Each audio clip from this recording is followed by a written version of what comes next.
sought after justice today in Massachusetts for victims of clergy sex abuse. A priest from New York pled guilty to raping young boys during visits to Massachusetts. The crimes date back some 30 years. NECN's Brad Puffer's live in Boston now with our top story. Brad. That priest is a Franciscan friar, but because he left Boston and he moved to New York, the statute of limitations stood still, and prosecutors were able to move forward.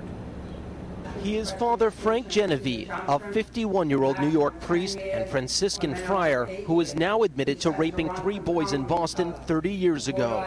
The incidents happening at this North End rectory and inside his car. This is a significant day for all of us because he's admitted to the crimes that he committed, and we can move on with our lives. We've been vindicated. Mark Lyman is head of the Albany, New York chapter for the Survivors Network of those abused by priests. All the victims agreed to a suspended 8 to 10 year sentence. That means Genevieve will be out on probation, but with the GPS bracelet, no contact with minors, and only after providing a DNA sample. He took videotape, sexually explicit photographs. There were a number of things that he, as a sexual predator, used in a lot of ways to guarantee our silence. A spokesman with the Franciscan province of the Immaculate Conception told NECN by phone, quote, "As Franciscans, we are prepared to house him where he will have no public ministry and no contact with minors.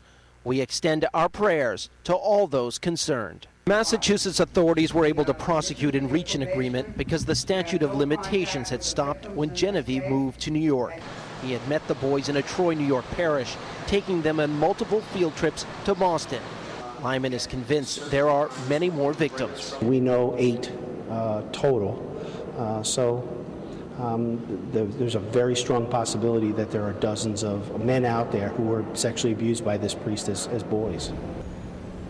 Now, a spokesman with the Suffolk District Attorney's Office says if Genevieve doesn't go along with those conditions of probation, very strict conditions which include sex offender treatment, then he could be forced to serve those 8 to 10 years in prison. In Boston, Brad Puffer, NECN. Chet, back to you. Brad, why just probation in this case? Well, it's a little bit complicated, but the victims say essentially, one, they didn't want to go through such an ordeal for a trial with no guarantee of conviction. This did happen 30 years ago, you have to remember.